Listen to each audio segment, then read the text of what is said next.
Welcome back to Echo. And last we saw, Leo. No, Chase had rescued Leo along with the help of Kudzu. And now I'm assuming they're going back towards Leo's house in order to try to find his van or Chase's car. I forget which one it was. Well, let's continue. It's quieter this time around as we head out onto the deserted night street. Seems like things have settled a little, at least. Kudzu's fur is still bristled out on the back of his neck. I'm starting to worry about him. He's been tense, even considering the situation we're in. Keep your eyes peeled anyway. Of course. I've also been sensing a strange sort of tension between the two of them. I can probably it can probably be put to the situation we're currently at hand though. We're all on edge. I can see the motel a ways down the road, but ominously the lights are all out. Duke has gone quiet for the most part. I wonder if he's just given up or if he's planning something. Hopefully, it's the former. I'm not really seeing anything out of the ordinary here. Trust me, things are fucked up. We pass the diner, the moonlight glinting softly off its metal edges. A dark, sick feeling sets in as I stare at the black windows. That's where it all started. Should we should we check to see if she's still there? Leo's quiet behind me for a moment, then clears his throat. Don't see why we need to do that. I don't know, to tell the cops about it or something? If the cops haven't been there, then I'm sure she's still there. No use looking inside. Alright. Hey, it's gonna be okay, alright? Not for Janice.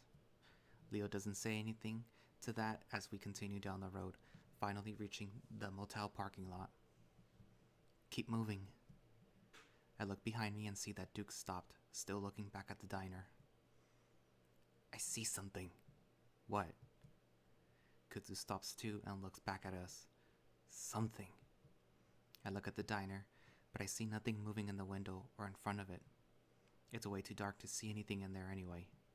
Leo prods at Duke's back, but the weasel refuses to move, rooted to the spot. Am I gonna have to carry you? Leo lets go of Duke for just a moment, reaching out to turn him around, probably to throw the weasel over his shoulder. But before he can do that, Duke screams, long and loud, and it raises all the hairs on my back of the neck. Before Leo can stop him, the weasel takes off into the night, away from the diner, towards a grouping of trees and bushes on the side of the road. Leo curses and immediately goes after him. Kudzu starts to follow. Don't follow me, wait by the car!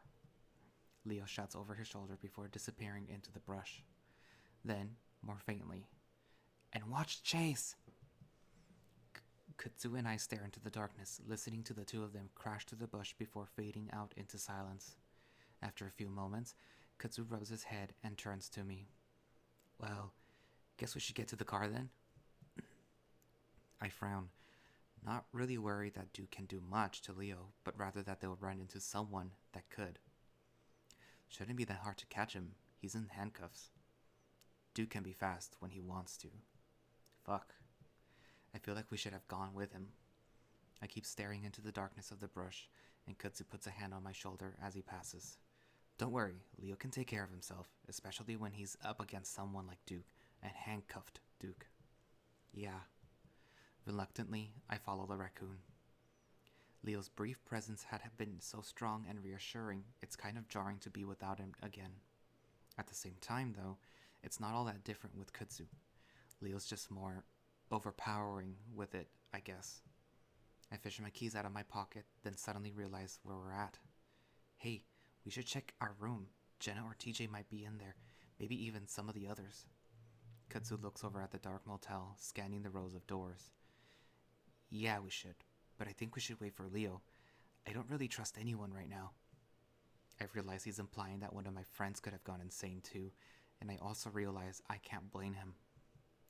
From what I saw, and from what I heard, TJ might be acting the same way as Duke. That thought causes my stomach to churn sickly. Listen, I gotta, pee real quick, okay? Okay. I'm just gonna go over behind that corner. He points over to the side of the motel. No problem. I'm getting just a little annoyed that everyone is acting like I'm a little kid that needs to be watched. Cool. Be right back. Kudzu does a little jog away before disappearing around the corner. I lean back against the door of the car, swinging the keys around in a finger. It's completely quiet now, and I haven't heard a single gunshot since we got outside. I wonder if everyone that's been fighting is dead now. Or maybe they just realized how ridiculous the mayor's story was and left. Thinking about this supposed monster that I definitely don't believe in, though, has me more looking over my shoulder into the darkness. Images of a hanging body crosses my mind. Shit. I look over to see where Kudzu went. It's been a while. Shouldn't he be done by now? A pop from the brush across the street makes me jump. Leo? My voice comes out as a whisper. There's definitely something there. Its form stands out just a shade darker than the trees behind it. It might be a bush, but it looks thin, like a person. I squint at it, and that's when I see the glint of two eyes in the darkness. I freeze. Whoever it is, they're not responding to me, and that's definitely not a good sign. I decide that I'm just not going to move until Kudzu gets here. Yeah, and if he does move, I'll just run over to where Kudzu went. I don't think he'll mind me catching him with his pants down if there's a fucking psychopath chasing after us. I see a thick tail swish out from the side of the dark thing. Slowly, I feel behind myself for the keyhole to the car door, sliding the key in and unlocking it. Actually, I'll just get in the car and... Footsteps to my right. Duke, in his eyes wild, is on me in an instant. He slams me so hard, I'm sent to the asphalt with an impact that rattles my brain. I roll over groggily and see Duke bent over, his hands fumbling at the ground. Somehow, he's moved his handcuffs from behind him to the front. I realize that I don't have my keys anymore at the same time that Duke stands up, keys in hand. Kudzu! I yell and reach for Duke, who dodges away, throwing some kicks at me before yanking open the car door. Fuck! I lunge for the handle, but I see the weasel slam down the lock just as I reach for it. Kudzu comes running around the corner just as Duke starts up the car. Duke! I shout uselessly at Kudzu as Duke peels out, yanking the handle from my grasp and forcing me to hop back a step to stop from being run over. Of course, I think that's Duke just going to take off down the road and get the hell out of Echo. I have no idea that he's going to turn sharply in the parking lot and come straight for me. Chase! Kudzu screams at me just 20 feet away now, but there's no time. The car is coming at me. I jump to the left, but Duke easily follows my movements. I see the license plate and the headlights, which Duke hasn't turned on. I jump and land on the hood of the car as it hits me. I feel like my body is falling through the air. I see the stars and the moon. Then I land. The desert stretches and winds into the distance, rising and falling with the mountains, hills, and valleys. It's endless, monolithic, passionless. Except here. Its mark is clear on the land, like a stain, a blemish in the beige patchwork of the wilderness. The earth's bad, the air's bad, everything's tainted. Tainted. The mark is old, it's ancient. It's been here longer than people. All people. And they knew it too. Everyone who's been here knows it. So do you, even though you're not from here. You were drawn to the stain like all the other evil that's planted itself here. You can see it right through the otter's eyes. You see its influence stretch above you like black tendrils into a dark red sky. They stretch, search, reach for anything alive to stain anything they touch. So it is, so it will always be. Chase! I stare groggily up at the face above me. A swirling mess of gray and black before I'm able to focus on the nose just inches away from my own. That crosses my eyes, which hurts, so I close them again. Chase! This voice is gentler this time, though no less concerned. I try to reach my hands up to assure whatever it is that I'm fine. I feel the soft, velvety sensation of an ear catch before my fingers, and the person above me stills. What happened? Are you guys okay? I mumble thickly past lips. that don't seem to cooperate with words that don't seem to make sense. Are you okay? You. He hit you really hard. I feel a hand run over the top of my head, like it's looking for something. Did you hit your head? I feel my own head, keeping my other hand resting on Kudzu's head. That's right, Kudzu. I push myself up, suddenly realizing where I am and just what happened. I look around into the night, the surreal feeling of regaining consciousness in this nightmare making it all the more horrific. Shit, where is he? I try to push myself up, but Kudzu holds me down firmly. Duke? He took off somewhere. Kudzu looks around, his ears pointed up, as if listening before looking down at me as I try to sit up again. You need to stay down for now. Something might be injured. I think I'm okay. Just a little bit out of it. Kudzu gazes down at me for a moment. I'm left staring into his deep, dark eyes. That's when the sound of feet slapping against the asphalt breaks the spell and Kudzu looks behind himself. What the hell? Duke just... Ah! Kudzu is suddenly shoved right away and I find myself held up in Leo's arms. What the fuck happened? Leo desperately looks me up and down as he holds me in his arms. Did he shoot you? What? No, he just hit me with the car. I see Leo's eyes widen and his ears shoot up. He suddenly turns his attention to Kudzu, hackles raised. What the fuck were you doing, Kud? Weren't you supposed to be watching him? Kud flinches back, then glares. He came out of nowhere, Leo. We were both trying to stop him. I can see Leo working himself up to shout something else, but that's when I push myself out of his strong grip. Despite the circumstances, I'm bristling at the way I'm being coddled. Leo, he was driving a fucking car. There wasn't anything he could do.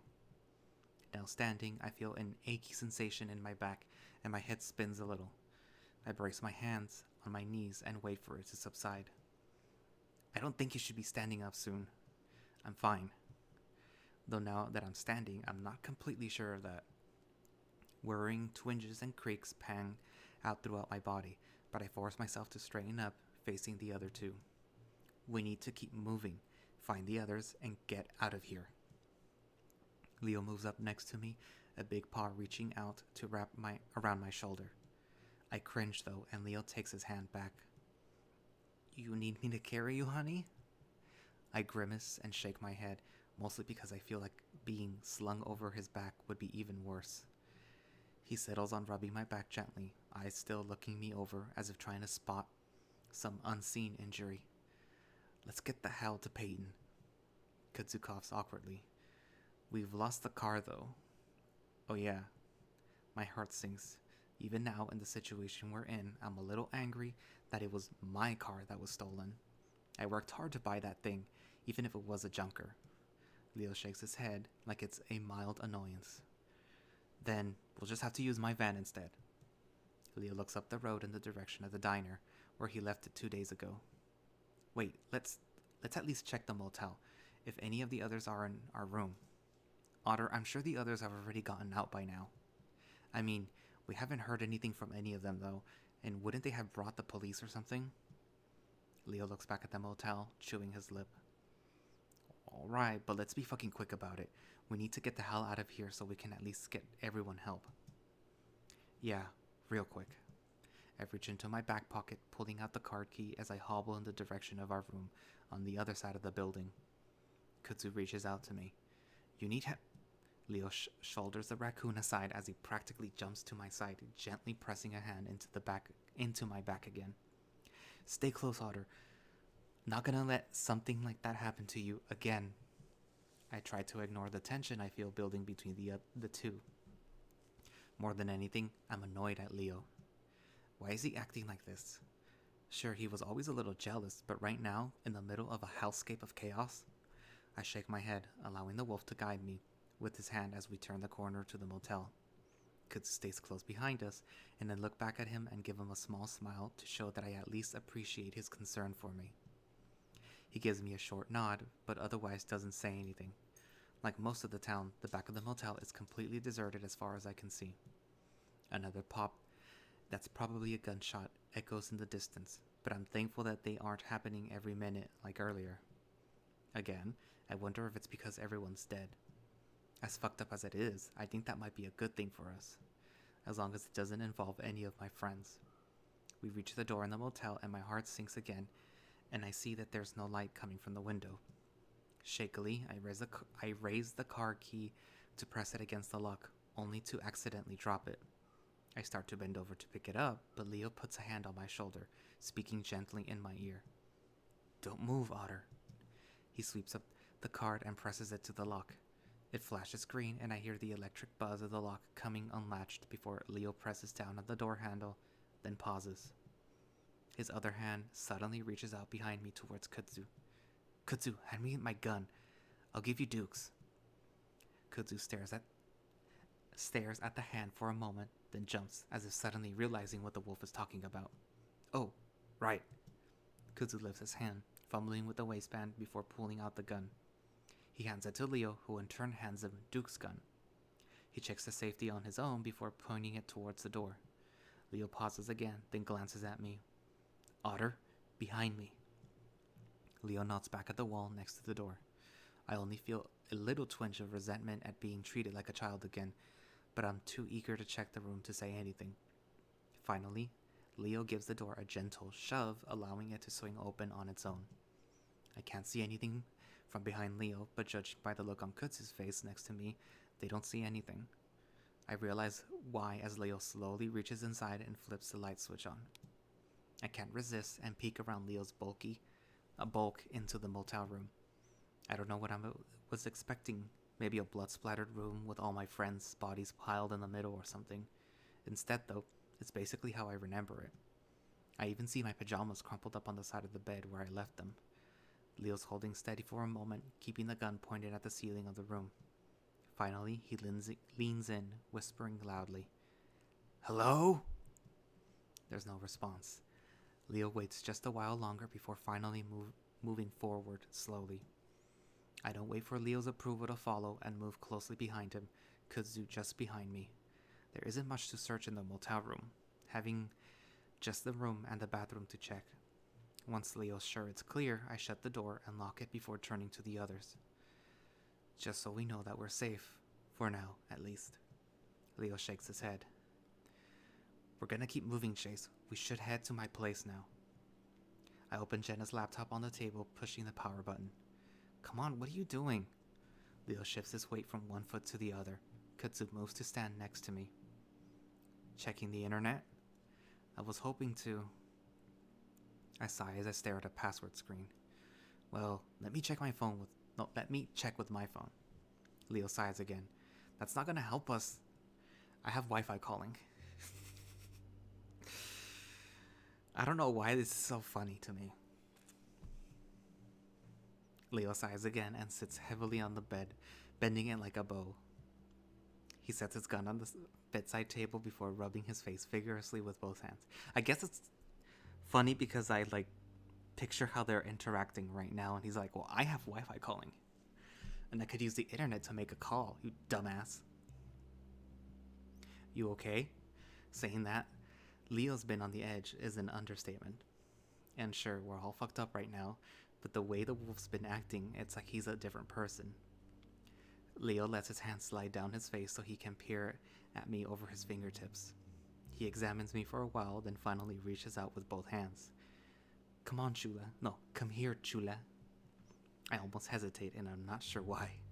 Is it because he's been acting weird and he's kind of insane? I walk over to him and stand in front of the wolf before he reaches out and pulls me down into his lap. Then he presses my head against his chest before wrapping his arms around me. He starts stroking the back of my neck gently, and it makes me shiver. It all feels a little forced, and we don't meld together naturally like we always used to.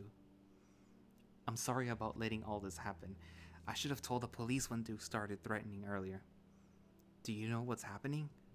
Leo takes in another breath, and his broad chest swells against my cheek before he blows it out, ruffling the fur on my head. I don't know. I really don't. I notice Kudzu standing to the side, clearly trying not to look at us. Any internet? Kudzu looks up and shakes his head. No, I can't find a network. Damn it. Did the bear do anything to you? The hesitation in Leo's voice makes it clear that he's what he's really asking, and it sounds like he's been wanting to ask for a while. No, he just tied me up for a while. I guess technically he did do more, in a way. But I don't want to go into that right now. The whole incident actually seems like a long time ago already. Janice's murder, getting nearly raped by Brian, trying to kill Brian. I feel like there's a numbness in my chest that's dampening my emotions right now, and everything feels like it's just far away from me. I wonder if that's some kind of psychological response to what's happening, and if I'll be all fucked up after this is over. Probably. But I kind of welcome the numbness right now. It at least helps me deal with what's happening a little easier. Jenna would probably be able to tell me that that's what's happening right now if she were here. Of course, that makes me wonder where she and the others are. It makes me want to get out of there and find them. Because as much as I want to get the hell out of this place, I feel kind of responsible for them. I did drag all of them here after all. I'm gonna get you out of here, I promise. Leo breathes into my ear and squeezes me a little tighter. I have to hold back a wince as a twinge goes through my back. I have a feeling that I'm going to be very sore tomorrow. I suddenly lift my head to look back at Kudzu. What time is it? Kudzu takes his phone back out of his pocket to check. 3:45. I stare at him. Are you serious? That means it's only been a little more than an hour since we left Kudzu's place. I was hoping that the daylight would be a bit closer than that. Kudzu slumps down in the chair at the table. That's what my phone says. I continue to rest my head against Leo's chest, listening to him breathe. I glance up at him and see that his eyes are closed, and he continues to stroke the back of my head. I'm about to tell him that we should get moving again when I think I hear something. It's a soft shuffling sound, like someone's covering up their sniffling. I lay there against Leo, not moving as I continue to listen. A full 10 seconds go by before it happens again, and this time I think it's coming from below us, under the bed. I look up at Leo again, wondering how to tell him I heard something without saying it out loud. Honestly, with his massive wolf ears, he should have heard it before I did. I reach up and poke at his chin. Leo shakes his head a bit around the poking, but otherwise doesn't open his eyes. I frown and reach up further, touching his cheek.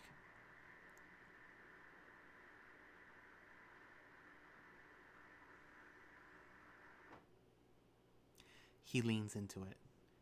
Leo. I barely whisper at him. Finally, he does open his eyes, and I point at my own ears, mouthing, listen. I see his ears comically perk up, his eyes looking at the ceiling. I motion down towards the bed.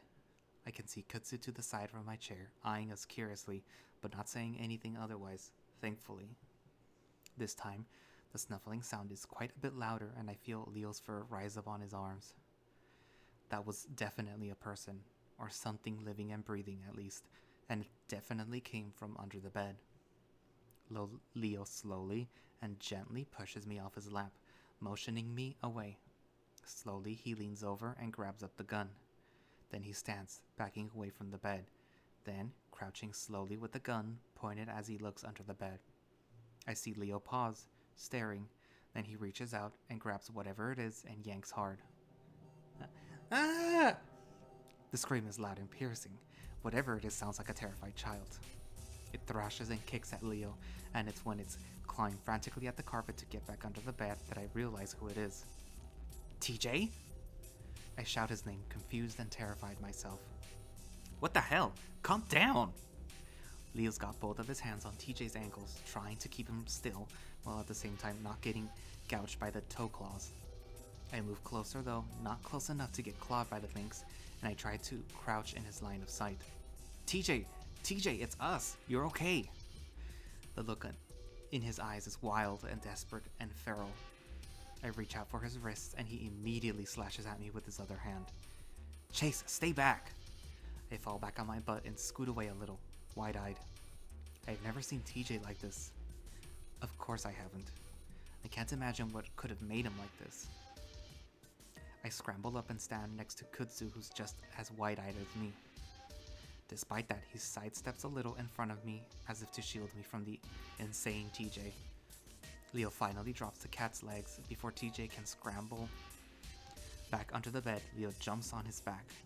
I wince as I'm sure I can hear TJ deflate like a tire from Leo's weight. The wolf snatches up TJ's arms, pinning them against his back as he leans over the lynx, shouting in his ear, TJ, stop! Stop fighting! It's me, Leo! Leo! Leo. TJ continues to writhe, making weird, yowling noises that I've never heard him make before. TJ, it's me! It's your friend! We're here to help you, man! Leo's voice is quieter now, more soothing as he tries to calm the crazed lynx.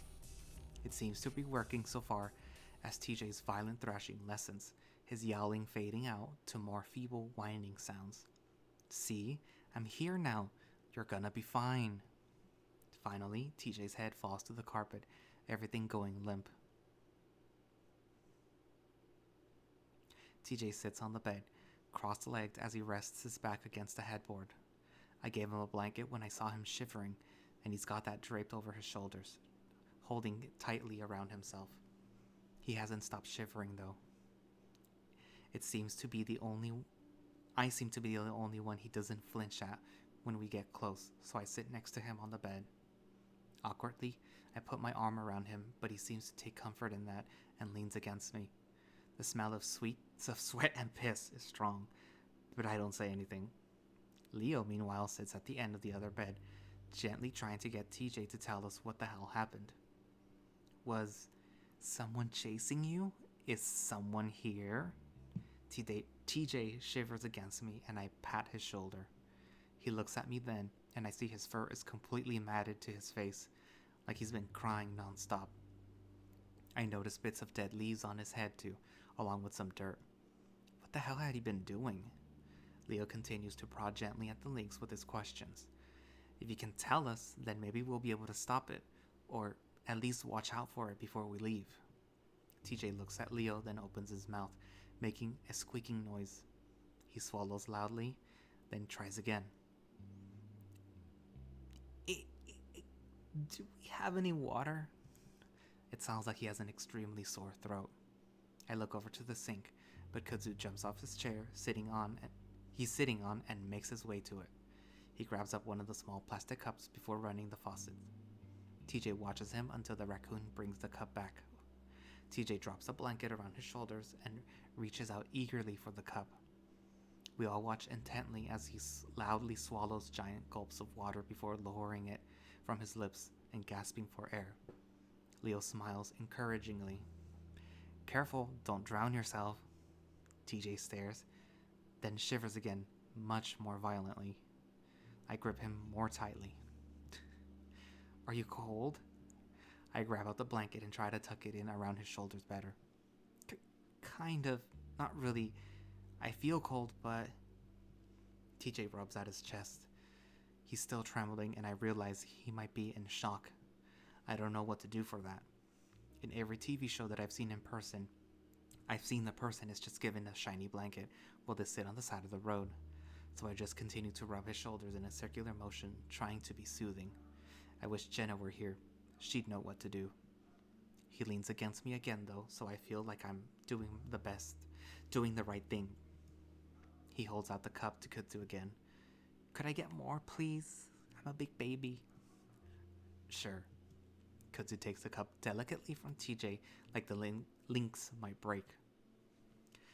When Kudzu moves off to the sink again, TJ leans in towards me, whispering, That guy played soccer with us, right? Yeah, he did. Right. TJ goes back to leaning against me and staring at the wall. While this isn't good, he does seem to be getting better. He can recognize us again and remember stuff at least. Leo adjusts himself on the bed, clearing his throat again. Tease, if you can't remember, that's okay. But I just want to make sure no one's, coming after you. TJ blinks, then shakes his head. No, I don't think so. Leo waits, but TJ doesn't say anything more. No one? You were hiding, so... Leo clearly doesn't want to upset the lynx, but it makes sense why he wants to know. If there's someone lurking out there, hunting TJ down, we could be in a lot of danger right now. We have to wait, though, as Kudzu comes back with the cup. TJ takes a few more big gulps before looking back up at Leo. I... I thought I saw something. I kept seeing things. I think I need to go home. I stare hard at TJ, studying him. I don't know why, but I guess I thought we'd all be exempt from this hysteria. Okay. I knew we were all normal, at least to an extent. This whole crazy chaos seems too foreign, too different for it to affect my friends. People that are grounded, normal people. That's exactly what TJ was. And now, Leo stands up and steps closer, sitting down slowly next to TJ on the opposite side of the bed. We are gonna go home, Tej. We just have to go on a walk to my car first. Leo reaches out and sets a hand on TJ's leg, and I'm glad to see that he doesn't flinch at all. He's really calming down. Okay. TJ suddenly opens up the blanket around himself and stares down at his clothes. I see his nose twitching, then the skin, the inside of his ears flush. Can I take a shower? Leo pauses, clearly not having expected that. Well, we really need to get going. Don't you want to get home and take a shower there? TJ has to put the blanket over himself, trying to hide his pants. I just like to feel clean again. I feel like it might be a good thing for him to clean off, maybe having some alone time. I give Leo a meaningful look as I lower my voice gently for TJ. Sure, man, we'll wait. TJ slowly pushes himself off the bed to stand on unsteady legs. Both of his hands not so subtly shield his crotch as he walks towards the dresser. Okay, just don't leave, okay? We won't. Leo's still using his talk to a toddler voice. The wolf gives me a frustrated look, but I ignore it. And I'm gonna leave the door open, so if something happens, just yell. It's fine, and nothing's gonna happen, okay? Yeah, okay. TJ pulls out some pants from the dresser before making his way to the bathroom. He keeps glancing back at us, like we're gonna disappear if he looks away too long. I try to give him a cheerful smile until he finally disappears into the bathroom. We sit around in a sort of circle in the motel room, Leo and I on the beds, Kudzu in the chair. We keep our voices low as we discuss what's going on, not wanting TJ to hear. This doesn't make sense. TJ's one of the most rational people I know. How is this affecting him? We don't know what's causing it, though. I don't know. I thought it was drugs or something. They all took the same drug? I don't know. Maybe they're all crazy because of the drugs or something set it off. Well, TJ is religious. So if he believes in that, then maybe it could go further than that? I shake my head. No, that doesn't make sense. People in cults do it all the time. But he's not in a cult. It's all kind of the same thing if you think about it. Your whole family is super religious, Leo. Yeah, so I have first-hand experience with all of it. Leo chuckles despite the situation. It makes me wonder if this is something more than what's in everyone's head. If even TJ's having it happen. Kudzu taps his chin from the chair he's sitting on. What was it Duke was saying about his grandpa? About something about a curse? Leo waves his hand like he's swatting away a fly. Puchika. Speaking of that shit, that doesn't make sense. Kudzu shrugs. I'm starting to wonder. I fold my arms and look towards the bathroom where steam is wafting from TJ's shower. Well, stop wondering. I don't want you ending up like him. I frown and glance back at the bathroom before lowering my voice. Like TJ? Leo sighs. No. One of those fuckers probably freaked him out or something. He did say he was seeing things. Leo suddenly stands up from his sitting position on the bed. You know what? We should just stop talking about this. We're leaving once he's done anyway. As if on cue, the water shuts off and the automatic dryer starts up. Right after that, TJ's meek voice pipes up from inside the bathroom. You guys still there? I call back gently, cheerfully. We're here, TJ. Leo sighs and moves to the window to look outside, pulling back the curtain just a bit. You think the others are out there right now? Your friends? Yeah, Jenna, Carl, Flynn. I don't know why I hesitate with Flynn's name. Leo silently stares out the window a while longer, the yellow light of the streetlight falling across his face momentarily. He lets it drop back into place. With any luck, they got the hell out of here when this started. Like I said, if they did, then they would have brought someone back. Really, if anyone got out of here, they would have. Leo doesn't say anything, electing to lift the gun that he's been clutching and that he had clutched in his this entire time to examine it. Does that mean that no one's gotten out of here? There's a momentary silence. Hello? We're still here, TJ. Kudzu shifts in his chair. Well, a lot of us here have relations outside of town. Family and work in Peyton. In fact, Kudzu checks his phone again. I'm supposed to be at work in like 5 hours. Someone's gonna notice. Maybe we should wait until morning. Someone has got to be looking for someone here by then. Leo thrusts the gun back into his waistband resolutely. Nope. Relying on others has gotten us nowhere. We gotta help ourselves. He might have a point, Leo. Your friend's look in pretty bad shape, like mentally. Then I'll carry his ass to the van. I'm leaving, and I'm not leaving any of you behind. Leo stops, and I follow his gaze to the bathroom where TJ's stepping out, his fur a little damp and spiky from a shower, in a fresh change of clothes. He stands there awkwardly a moment, rubbing his arms as we all stare at him. Hey, how are you feeling? I'm fine. Things are more clear now. Leo smiles gently. Good. So you remember who we all are? TJ smiles weakly. Yeah, again, things are clear, and you guys don't have to talk to me like that. Like I'm crazy. Ah, sorry. I clear my throat and try to assume a less I'm talking to a crazy person tone. Do you think you can make it to Leo's? We can stay here if you want. Wait for someone to find us. I ignore Leo's exasperated sigh from behind me. I glance at the bed. Oh, TJ glances at the bed. I'd like to just lay down, but... He looks back up at us, clasping his hands together. I think something is happening here. Doing something to our heads. I don't know. Leo narrows his eyes. What do you mean? TJ looks off to the side. I just saw things that shouldn't be there. This has never happened to me before, so... TJ looks down at his hands. I remember someone was chasing me, trying to grab me, and I scratched at it.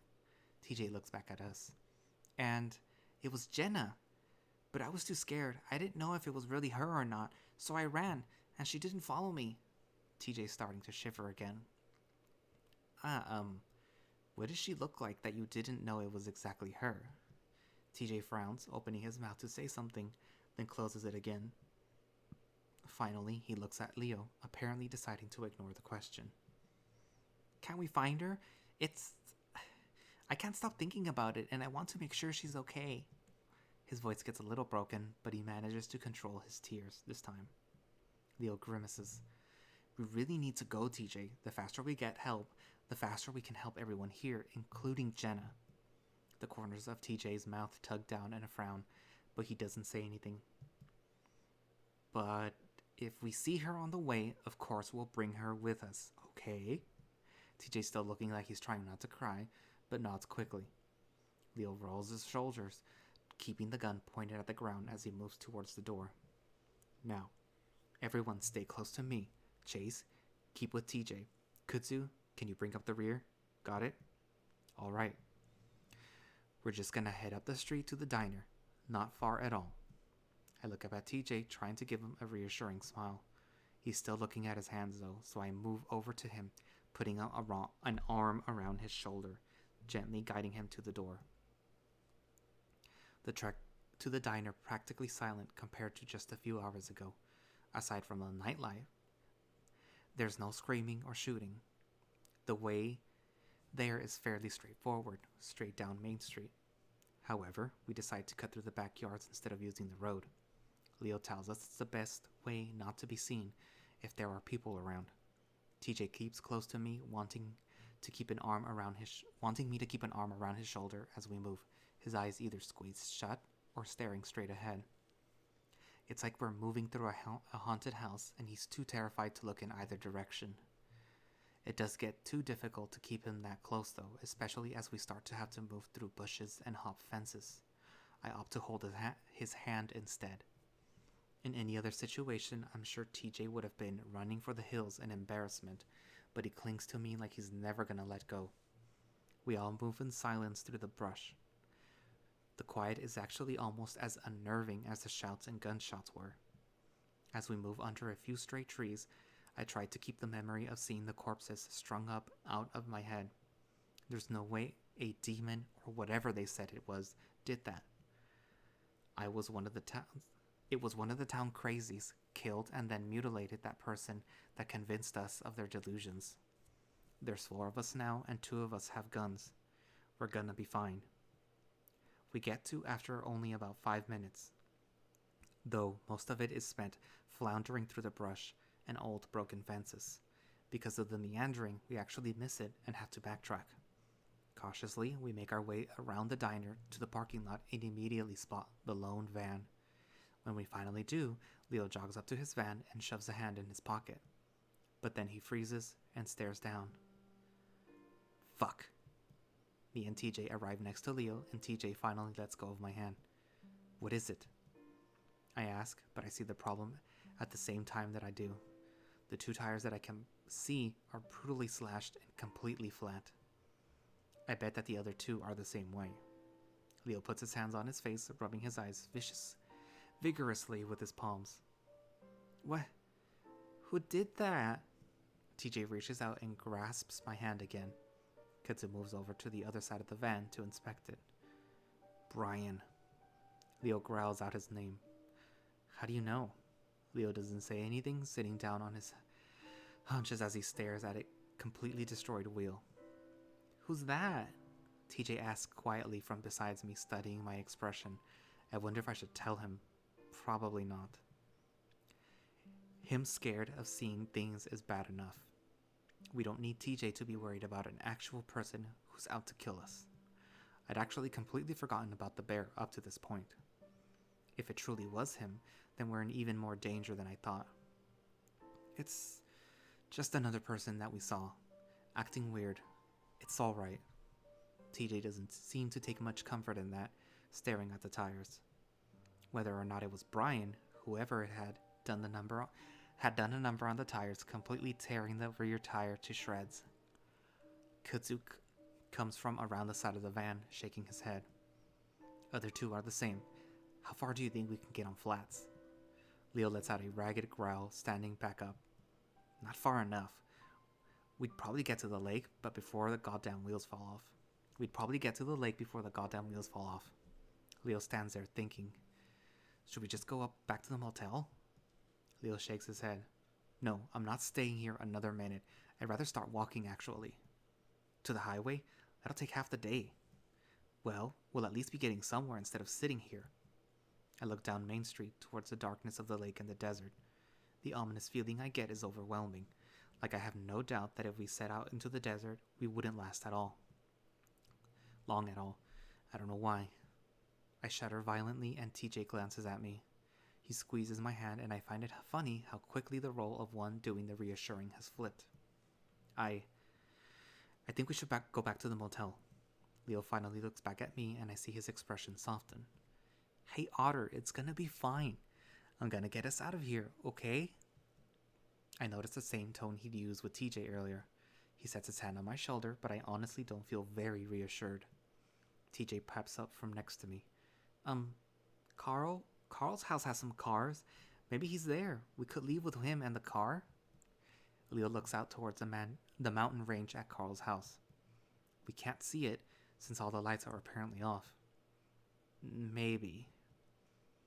If he's not there, we could just break in. I see TJ blanch next to me. Even now, he's battling his moral values versus our need to survive. I just want to go to the motel, hold up there, and wait. Maybe sleep. I'd give anything just to be able to lay down somewhere safe right now. But now, with the new possible factor of Brian, I can see the benefit of getting the hell out of here now. All right. Leo sets his jaw, narrowing his eyes. Let's go. Remember to stay close.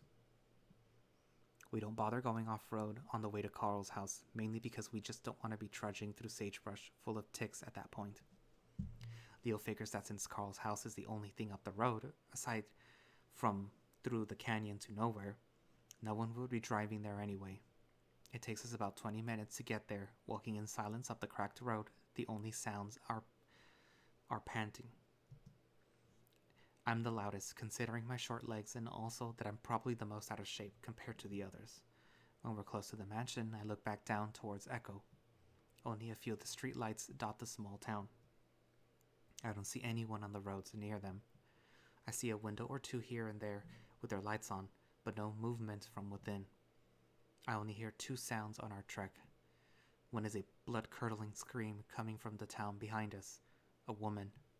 TJ reaches out against my hand when that happens, and I squeeze him comfortingly. The next, a few minutes later, is a faint laughter coming from further away that rises in a pitch before fading back out. I grimace, wondering if anyone else heard it, or if it came from inside my head. No one says anything, and I don't ask. By the time we reach the mansion, I'm covered in sweat, and I keep adjusting my shirt uncomfortably as it sticks to my chest and shoulders. The garage door is closed, and there aren't any cars in the driveway. I wonder if maybe Carl already took off. I hope he did. We stand in front of the door, and Leo holds out a hand to us, motioning us to be quiet. I watch his ears perk up in full extension before he moves to the glass on the door, cupping both hands over his eyes to peer inside. We wait a tense moment and wonder if maybe he's looking in on something horrific. But after a while, Leo pulls back, shaking his head. Can't hear or see anything. Maybe he left, or he's one of the others. Kudzu offers quietly, standing just behind me. Or he's with one of the others, I think that's it. Maybe. Leo appears to be thinking hard, then reaches out to the doorbell with an index finger. He hesitates for a full 2 seconds before pressing it. The fancy chime rings softly from inside. I notice Leo's got a hand on his gun, watching through the glass intently. I also notice that not only is TJ pressing close to me, but so is Kudzu from the other side, his shoulder slightly ahead of mine. It's almost like he's shielding me. A minute goes by before Leo tries again. We wait another minute before Leo lets out a ragged sigh. Whether it's from relief or frustration, I'm not sure which. Considering what's happening, you'd think some of people from the town would have come here to loot, or something. Yeah. I look back at the town, its few glints of lights staring ominously back. I'm able to suppress my shiver this time. I turn back just in time to see Leo try the door, and to my amazement, it opens. Leo seems surprised too and lets go of the door, slowly swinging it open. We stare into the blackness beyond, a few lights from the TV glowing in the darkness. Should we go in? Leo clears his throat. We gotta get the key somehow. Leo steps inside slowly, hands reaching along the wall to find a light switch. He finds it, though the lights only illuminate the foyer, the house going from goddamn dark to slightly less goddamn dark. It's just Carl's kitchen, though. Nothing seems to be out of place as far as I can see. I start to step forward too, but I feel TJ hesitate on my hand. I look back at him. You alright? He's staring into Carl's house, his eyes wide. Yeah, I'm good. It's probably safer inside anyways, right? TJ swallows and finally steps in with me, Kudzu following close behind. The mansion is pleasantly cool against my sweaty fur. There's something strangely comforting about something as simple as the AC still running. A sense of normalcy. Leo stands there looking around intently before moving to the cupboards. He starts opening drawers, searching the counter, looking for keys. I leave TJ to huddle on the couch before moving to the kitchen myself. Hey, can we look for Carl too? Leo pushes close a drawer full of silverware. Yeah, give me a second. I sigh. I'll be fine. It'll be faster if I look for him while you look for the keys. Leo shakes his head. Gotta stick together. I suppress another sigh and move back to the living room. Somehow, TJ's already managed to fall into a doze, curled up in a small ball on the couch. How are you doing? I look over at Kudzu, who's got an arm folded, watching me closely. I'm doing okay, just kinda tense. Kudzu gives me one of his rare smiles at that. No kidding. Yeah. I glance over at Leo, who's starting to rifle through some of the drawers full of what looks like open letters. What's up? I look back at Kudzu. I'm just thinking about Carl, if he's here or not. Ah. I glance back at Leo. Hey, Leo wants us to stick together, but I look back at Kudzu. You want to help me find Carl? Maybe you sweep the upstairs and I have to go look in the basement real quick. Kudzu glances at Leo as well. It'll make things go a bit faster. Yeah, I think it'll be fine. I don't really think anyone's in the house. Kudzu nods towards the window facing the town. From what I've seen, people are mostly wrapped up in their own issues. Yeah, I don't think anyone's interested in looting here. Well, alright. I'll take a quick look upstairs. I smile. Cool. I'll take a quick look downstairs. Oh, and keep a lookout for keys too. And with that, we both move to the staircase. I give Leo one last glance to make sure he's not watching before we both head in our respective upward and downward directions. I flip on the light switch to head into the basement, and it's only when I stare into the dark hole I'm heading towards that I get the first inkling of fear. I shake my head, remembering what Kudzu had said. If anyone's here, it's definitely only Carl, and that would be a good thing. If we can find him, we can bring him with us, and we'll be on our way out of this hellhole. I tell myself this, and I bounce quickly down the stairs, wanting to get this over with as soon as possible. Now in the basement, I glance around quickly into the several doors down here. A storage room, a weight room, a video game looking room. I start to realize that if Carl is here, he's most likely upstairs, and I'm really just giving the basement a cursory look to check. I start to rush through, not wanting to take too long in case Leo notices, if he hasn't already. I reach to the end of the long basement hallway, and I'm left looking into a smaller room. There's a tiny white wooden door that I assume leads to a crawl space. I stare at it for a moment, not even thinking to bother with it, until I see white little hoof prints. There are several of them, like someone came and went dozens of times in and out of the crawl space. I look back behind myself, feeling a chill run up my spine, like someone's watching me. Looking back at the prints, I notice that the little door is just slightly open. Could Carl be in there? Gee, I don't know. I remember that he'd been down here when we couldn't find him during the birthday party. At that moment, I catch a glimpse of something poking out of the door. It's skinny and hairy and very long, maybe 6 inches in length. I stare at it, wondering if it's a Halloween decoration that's stored under here. Chase! Leo's voice booming down the stairs makes me jump a foot in the air. I don't have time to stare at the black thing any longer and instead stumble down the hall towards the sound of Leo's voice. The icy glare directed at me as I move up the stairs actually makes me cower a little. I'm not used to having his monolithic anger directed at me. I told you to stick together. His voice rumbles out at me. Sorry, I just found something. Well, Kudzu did too. Carl's upstairs. What?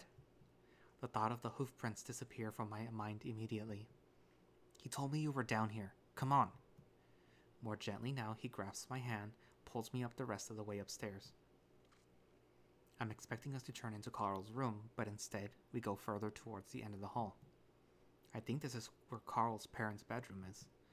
Carl's lying on the bed looking over at TJ, who's in the middle of talking to him from the side. He glances our way when we enter the room.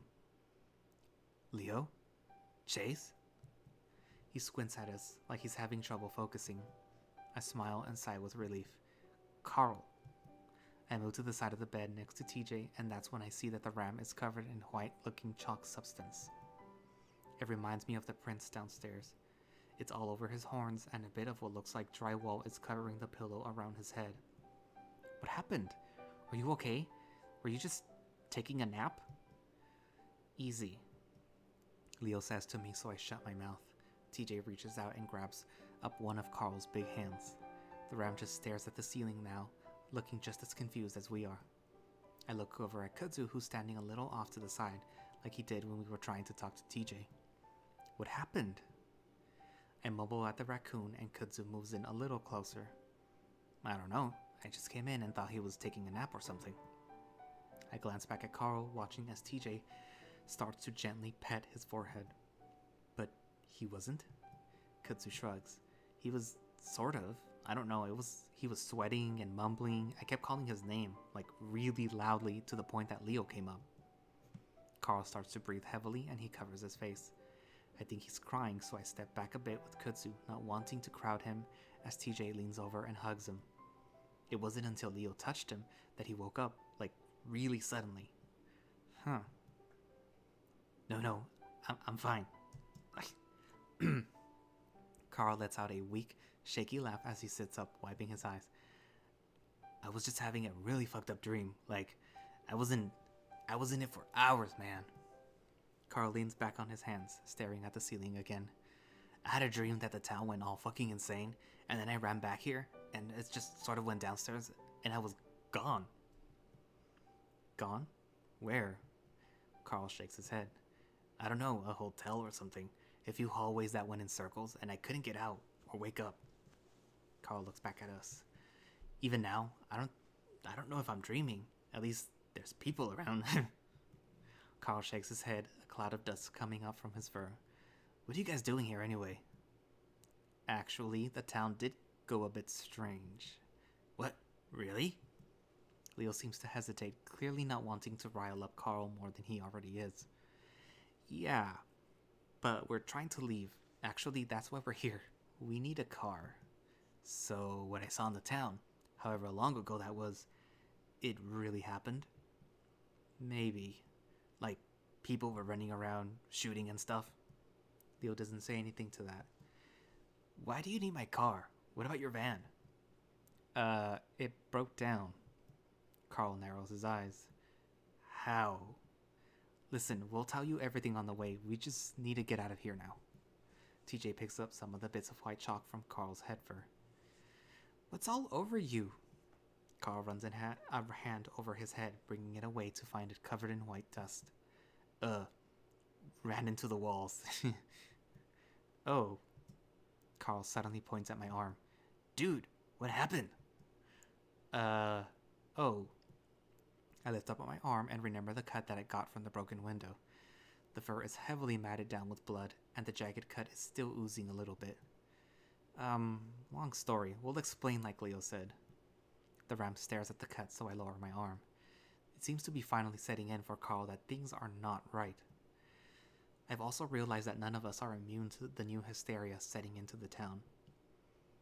Is this what it was like for all the people living in the town over 100 years ago? I managed to think humorously to myself that I actually did do what I set out to when I started the project. It's pretty clear it's happening all over again. So, you got your keys? We need to get the hell out of here and get this town some help. Yeah, I'll get them from my room.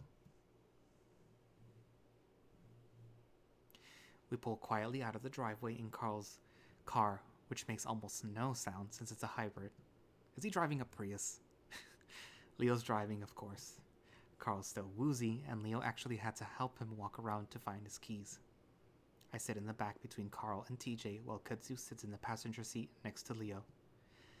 I'd overheard Leo mumbling to Kudzu to sit next to him while I helped Carl into the car. Something about them needing to be able to get out of the car quickly with their guns if things went down. Leo doesn't floor it like I expect him to, but we move down the bench of the mountains and through the town speedily enough. I see TJ look out his window intently, and I can only imagine it's to see if he can spot Jenna, maybe even Flynn. Dude, I don't feel good. Carl mumbles next to me, both hands on his stomach, twisting at the fabric of his hoodie. Just puke on the floor if you have to. I don't think Leo's gonna stop.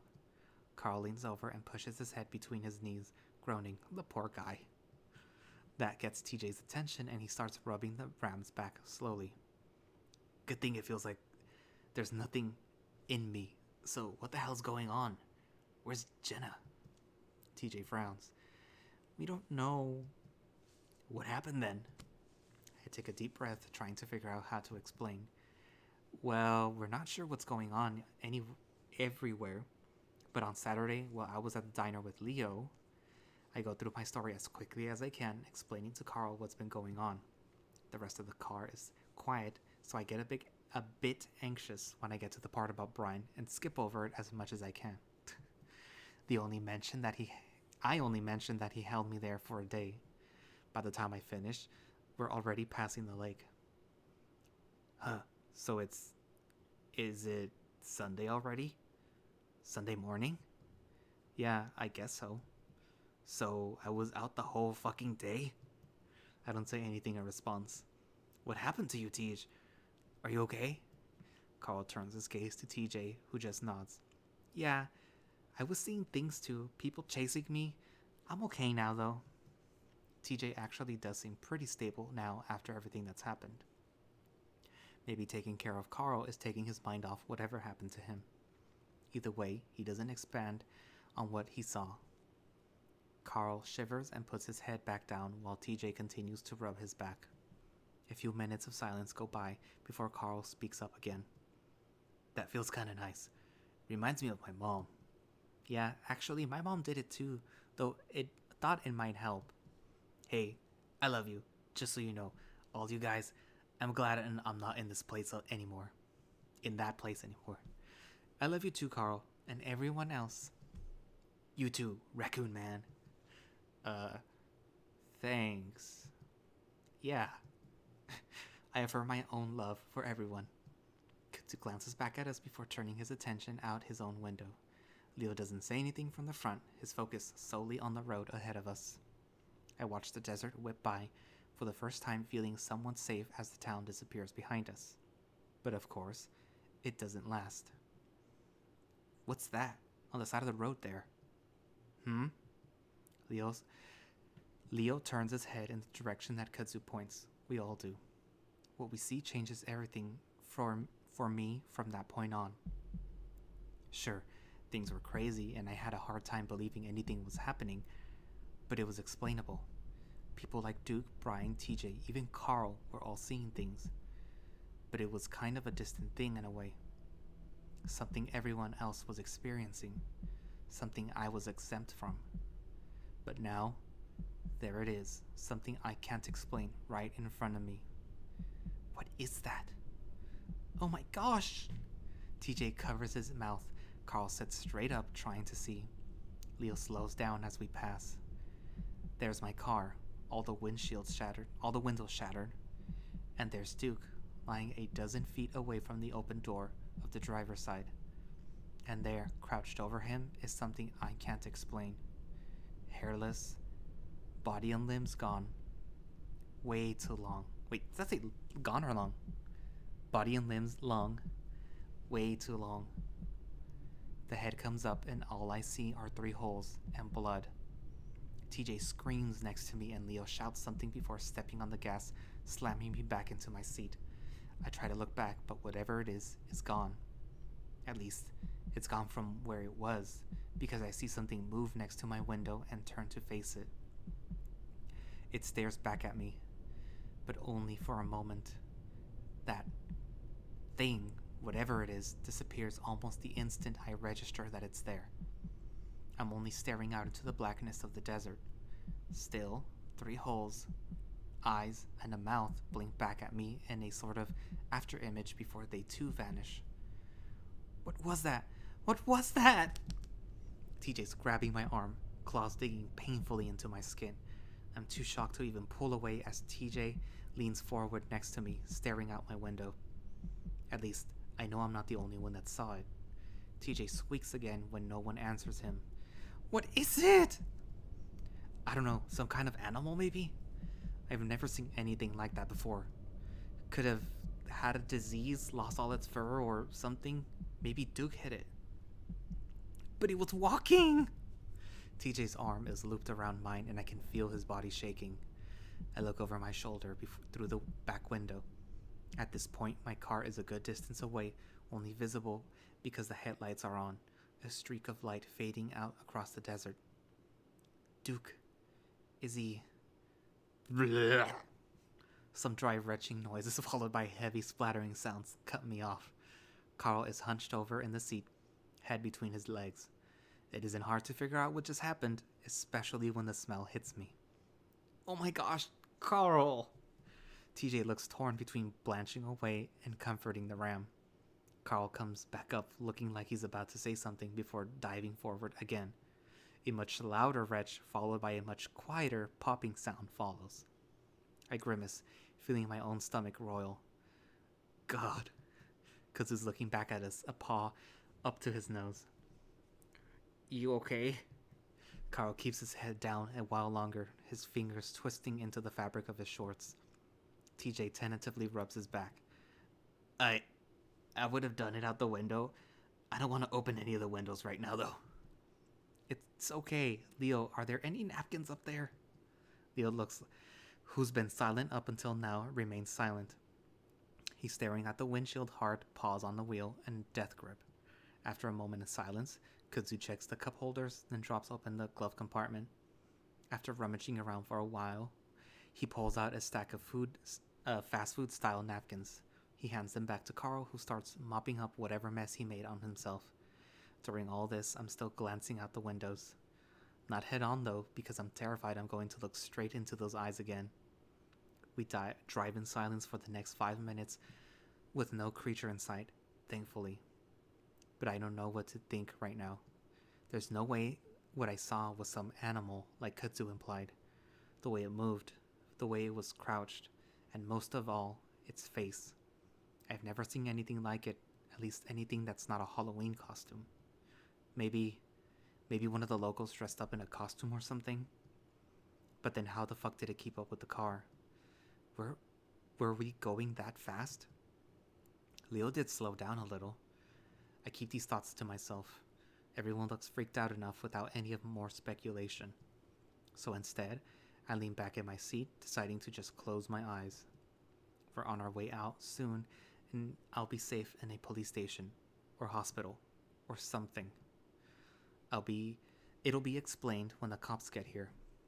I tried to think about not to think about Duke on the ground, Janice in the diner, Jenna out there somewhere, with that thing.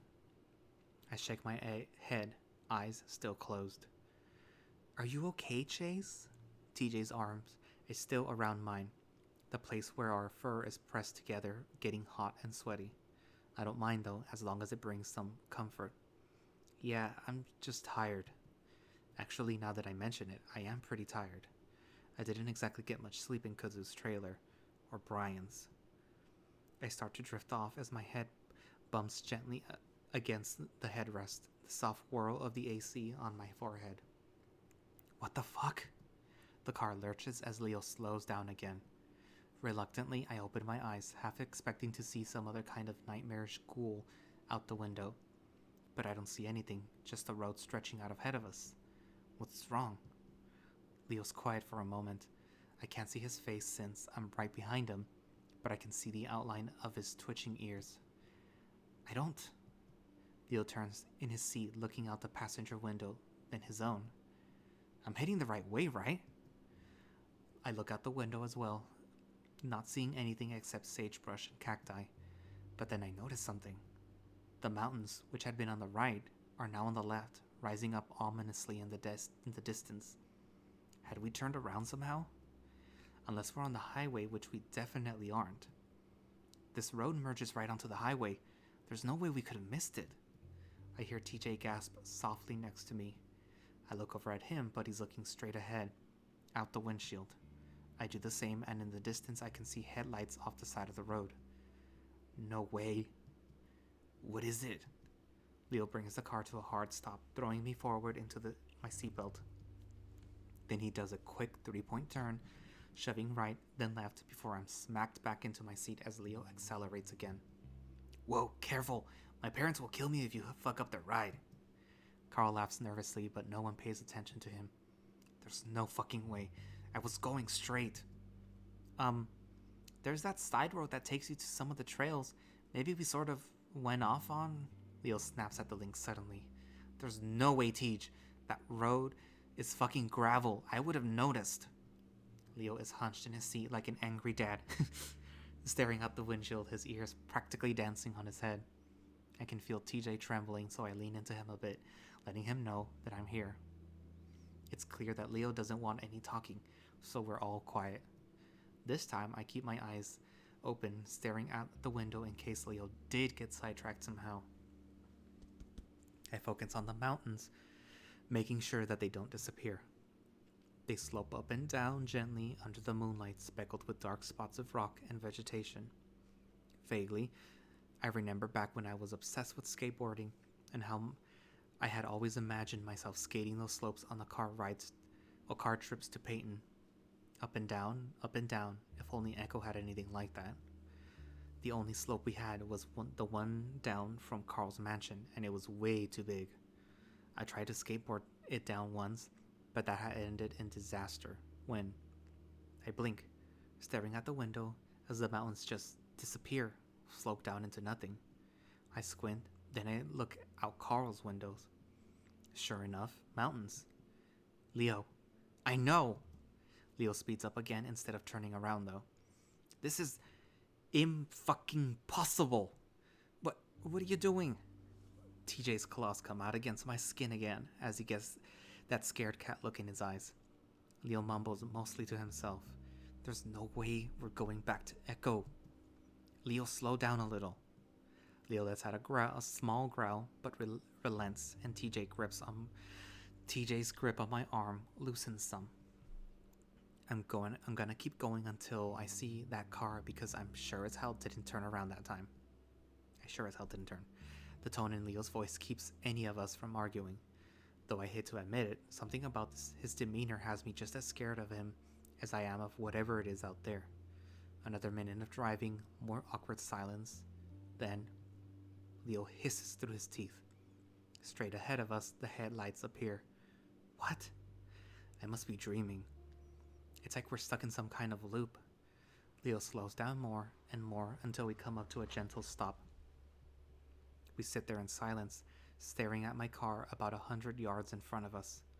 Leo starts muttering darkly to himself, looking out the window, looking at the dashboard. I want to ask him if he's okay, but I know what the answer is. TJ makes soft whimpering sounds next to me, like he's trying not to cry, and finally, I put my arm around him.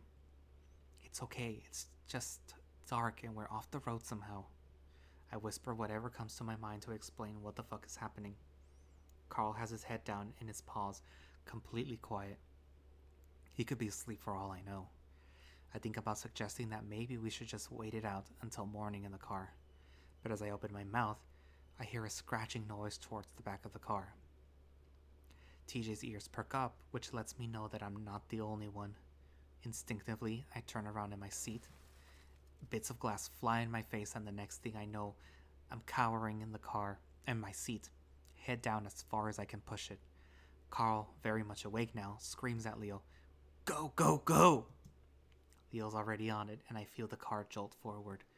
Then I'm bouncing up and down in my seat as we go off-road, Leo not bothering with the 3-point turn this time, instead going for a full U-turn. We're back on the asphalt and speeding down the road when I feel it's safe enough to raise my head, back up, and look out the back window. For a moment, I'm terrified that I'm going to find that thing crouched on the trunk, staring at us. But instead, all I see is a giant hole through the back window, the remaining glass jagged. Are you guys okay? Leo looks back and forth between us on the road ahead of him. I sit up fully. I think so. I yell at him over the sound of the car and the wind whistling around behind us. Carl is bent over in the seat too, brushing glass from his hat and hoodie. I look at TJ, who's still crouched over his own seat, covering his head. Bits of glass are scattered on his back and in his head fur. I pick some of the pieces out from the fur on his neck and lean in over him. TJ, are you okay? TJ shudders and doesn't say anything as I pluck some of the shards from under his collar. What was that? TJ shouts, no, Kudzu shouts back at us, staring through the window. I don't know. I don't want to think about what I actually think it was. Leo keeps up the high speed, hitting some of the potholes hard enough that I'm worried I'm going to get a flat. Or that we're going to get a flat. Then we'll be in some real trouble. We drive on for another 5 minutes in silence, and then the headlights of the car appear in front of us again. This time, no one says anything, and Leo doesn't even bother turning around. I watch out of my window as we fly past my old car. Duke is still there on the ground. No movement from where he was the last time I saw him. Since this is the area where the creature seems to be prowling, I look out the black window. I want to be ready in case it tries to come through again, but nothing happens. All I see is a small stretch of asphalt illuminated red from the taillights, and all I hear is the wind whipping through my ear. I keep a hand on TJ's back as he continues to remain hunched over. Carl sits quietly, staring out his window. On the bright side, the bashed-in back window has diminished the smell of his sick. Sparse dots of light show up in the horizon, indicating where Echo is. That's when Leo speaks up. All right, what we're gonna do is head back to my house. You guys can get some sleep while I figure out what to do next. Leo pauses, but no one says anything. Sound good? Yeah, not much left to do. Leo grunts and hunches forward in his seat again. There's a sinking feeling in my stomach at the thought of going back to Echo. There is the comfort of at least not being out in the wilderness, but I wonder if it's much worse in the town, even with that creature prowling around. I stare out my window, watching the mountains move slowly by under the moonlight as we turn onto Lake Emma Road. I'm wondering if taking one of the mountain roads out of town would be worth it, whether we'd have enough gas when it happens. A crouched figure sits on the peak of a hill, just about 50 feet from where we are. I squint at it, just barely able to make out what looks like shoulders and a head hunched up under the light of the moon. I'm directly across from the thing when I open my mouth. I'm barely able to make a sound when it moves. It dashes down the hill in the blink of an eye, covering the distance between it and our car in the matter of 2 seconds. One moment I'm staring at a tiny black figure, and the next it's right up against the car, smashing into the side between Leo's door and mine. My head smacks into the glass and I see a flash of white. At the same time, I hear Kudzu shout at us to hold on, TJ screaming, Carl yells. My feet are fucking freezing. I open my eyes and stare down at them. It's almost too dark to see, but I can hear the sounds of sloshing water and screaming. Chase! Chase! What? My head aches and there's something in my eyes that stings. Everything is blurry. Chase, are you okay? A big paw prods at my chest and I look up. I can barely make out the outline of ears. Leo? Wait. And it hits me like the car crash we were just in. That thing. I look out my window again, but it's all shattered and spiderwebbed. But I can see what looks like water pouring through it. At the same time, I feel the icy cold sensation running down my back as the water comes through the broken back window like a waterfall. We crashed into the fucking lake. Chase! I'm awake, I'm good. I grab at my seatbelt, taking way too long than it should to undo. All the while, there's a bizarre feral yowling sound next to me, and I don't realize it's TJ until his claws find my chest and arm and dig in. Ow! TJ, stop! Calm down! But he doesn't even respond, continuing on with that god-awful sound. Through the window! Carl's already up on the rear deck, trying to push through the water coming in. Come on!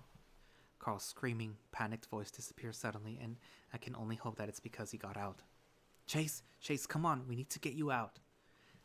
I feel Leo's big paws grabbing at me, but I turn and push them away. I'm fine, let me help TJ. Chase! Leo, I'm a fucking otter. The water at this point is up to my chest.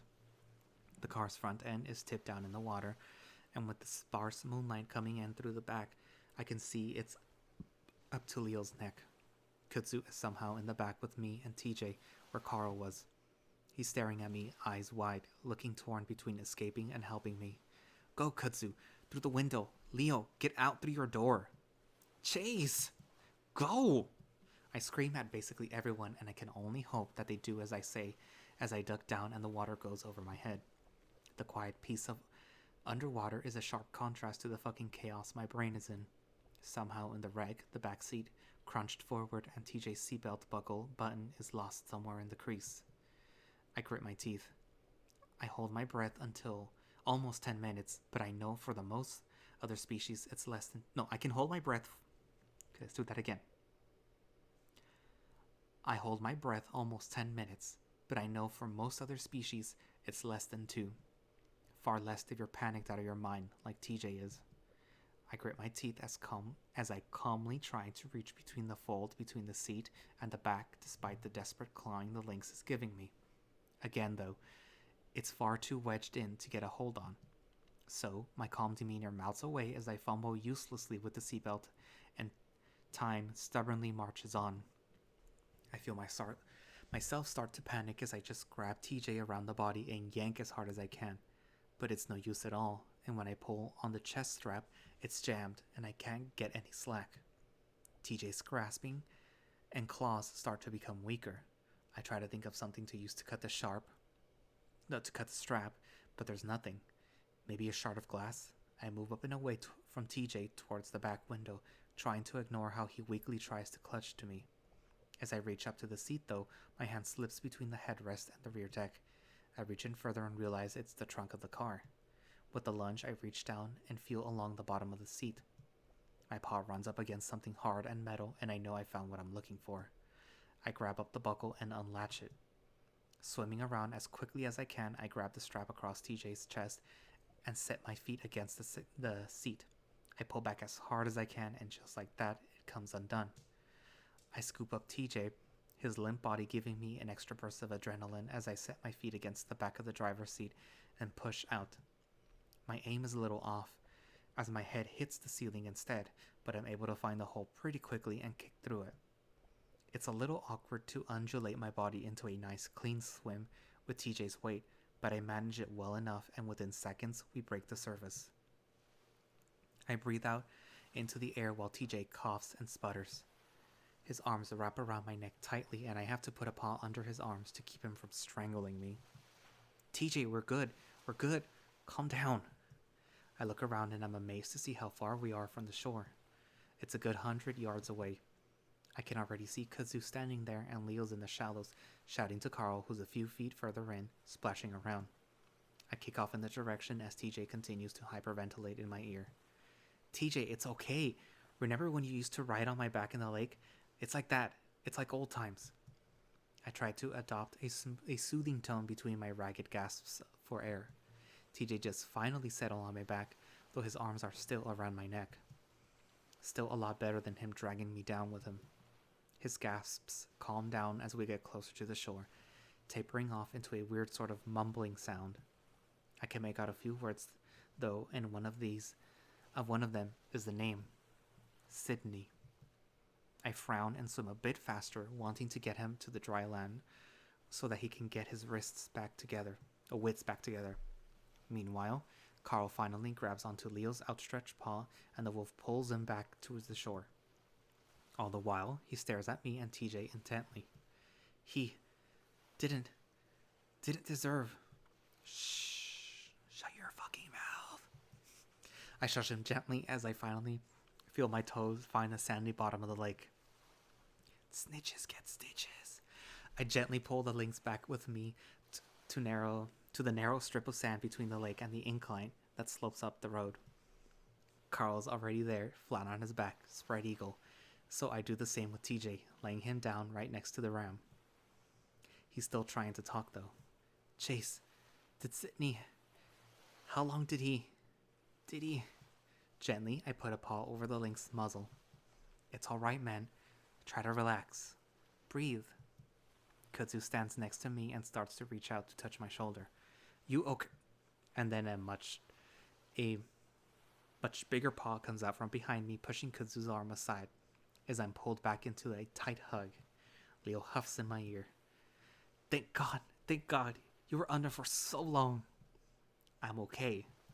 I reach back with the paw, setting it against the side of Leo's face. When I bring it back, I see that it's a bit darker than it should be. I look back and immediately see the gash on the side of Leo's face. Shit, your head. Leo brushes off my paw. Your head. I think we both hit our window when something hit us. I reach up, feeling around my forehead before I feel a sore, sticky spot in my fur. It isn't a bad cut, but it's definitely leaking a good amount of blood. It was that thing that we saw next to Duke. I saw it standing on the hill and it just ran at us. I look over at Kudzu, who's moving to stand over Carl, his arms hugging his chest tightly. Kudzu, are you okay? I'm fine. His response is tense and a little high-pitched.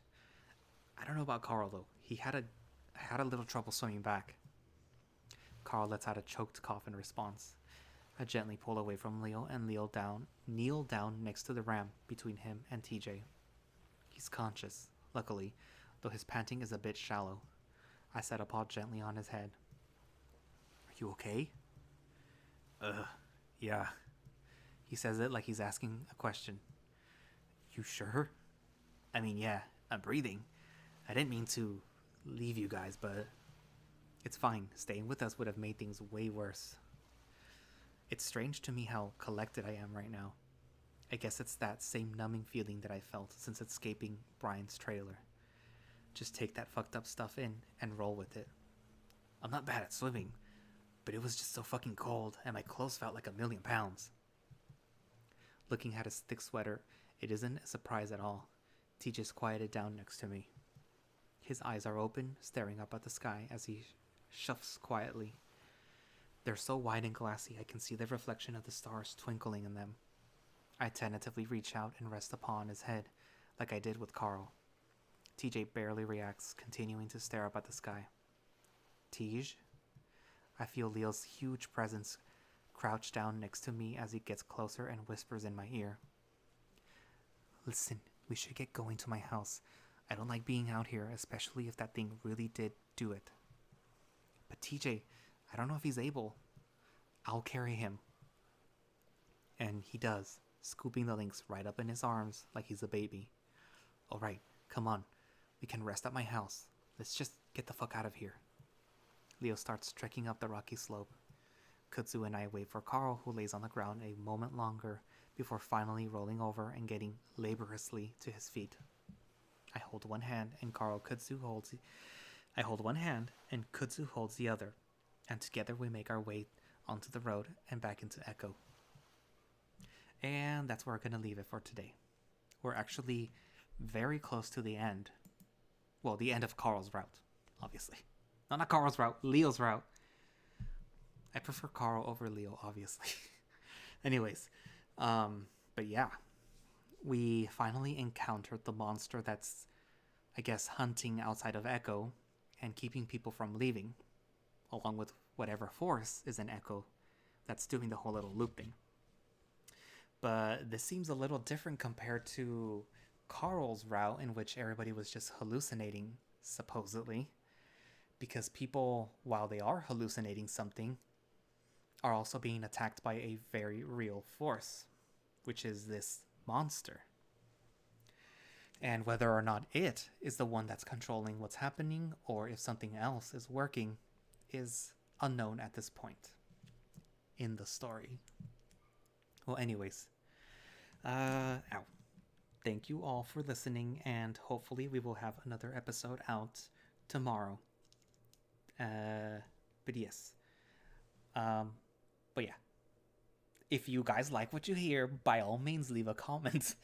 I've noticed nobody has. But anyways, but yes, thank you for listening, and bye-bye.